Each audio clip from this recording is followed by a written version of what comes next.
okay? All right, so we've got 4 panels. There's a center front, side back, and center back. So there's center front here. She's got kind of a stylized neckline with a cutout. These are her notches, waistline, notch. You can rotate. Side seam, back princess seam, again with notches, then center back. So each of these sections, Laisha, she's draped. Yours stops at the waist. Yours, I believe, goes beyond waist to about hip, okay? So usually you've got center back here. This becomes side back for me. Center back, side front, center front, okay? So now with the panels, we have to clean everything up. It's called truing. So we have to make all your draped pieces true, all the lines trued up, okay? This is a French curve, and this is just the straight ruler. So what Valerie did is when she took all of these panels off the mannequin, she went to the iron and did the absolute best job she could ironing them flat. But it's not about, when we're truing your patterns, you see how this line kind of like curves in and then curves this way and curves that way and curves back. We have to true these up, which means not exactly like that, but looking a bit more organic, if you will. You know, just one line growing into the other. So for example, here, probably want a bit more curve this way. Then this is where the bust is, so curve this way. And there's no specific place on the ruler that you're using to join these lines.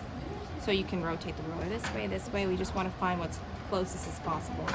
I feel a little conflicted from here to here because I think these dots are more uniform. That's just from experience. So I'm going to use a regular ruler to just connect those dots.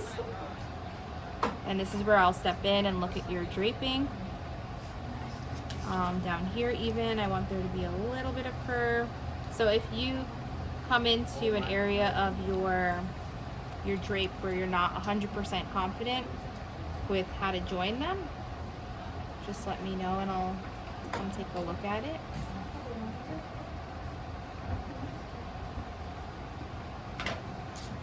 Okay, so we have to do this for every single piece. Center front is always straight, center back is always straight.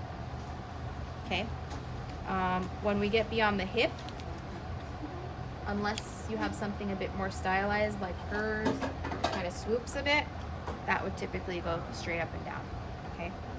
But so that might be in your case because you have a slit, I think. There might be a little bit of an opening, okay? So we'll get there. Here I'm kind of conflicted because your notch, your cross mark is all the way here, but your dots are there. So instead of taking away, like coming in, I'm just gonna bump out. It's just gonna give you a little bit more wiggle room. I know it's a lot of info, but if you try on your own, with pattern making, what we do is we use pencil first, then we use red pencil to make any corrections, then we use blue, and that's it. 1, 2, 3. If there was like a red line in here, the red would cancel out the pencil. Doesn't mean you have to do the full outline in red, just whatever's red cancels that out. I think, do we have the longer hip curve or no? The what? Do we have the larger silver one? I don't think so. I don't know where those rulers are. Okay, I might have an extra at home. I'll have to bring it. We already know what her neckline looks like. It's kind of wavy. So we're going to try and respect this curve as much as possible.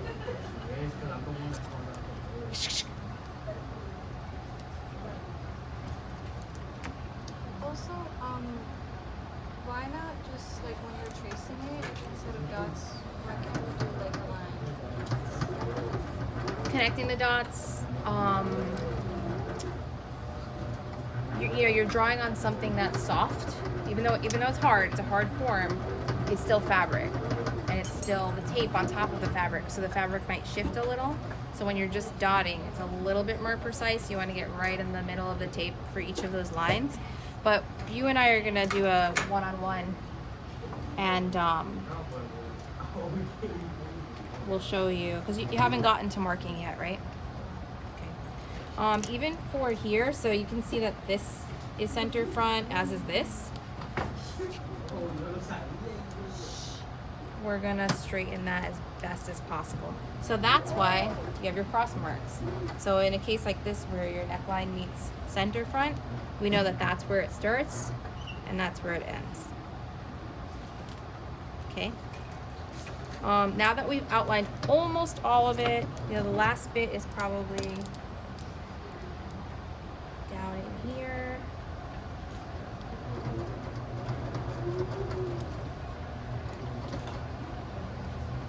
And you must use the rulers for everything. Just is what it is. It's more precise. It's a bit cleaner looking. And even when you're sewing, you don't want to sew like wiggly lines, or it's gonna show wiggly on your final piece. The last bit would be to just enhance your notches. And the reason I use the ruler sideways is the pencil sideways. Toya is because when you're pulling lines on the fabric like this, it skips. Or fabric's not paper. It's gonna move. So we're gonna start with this. You're gonna true all your lines on all 4 of those. Then we're gonna add seam allowance. So I'm not gonna get too crazy with that right now, but adding seam allowance is we'll do 1/2 inch for each of you at the seams, 1 inch at side seams, down along here if you need to take out or make larger or make smaller. We always add a little bit extra. But when you're adding seam allowances, you pivot your see-through ruler just along your seam lines. So, just intro to truing your draped muslin, okay? So all I want you to start with today is just truing up all the dotted lines or dotted marks that you've made. Next, we'll add seam allowances, and then we'll transfer to pattern paper. Yay! Woo!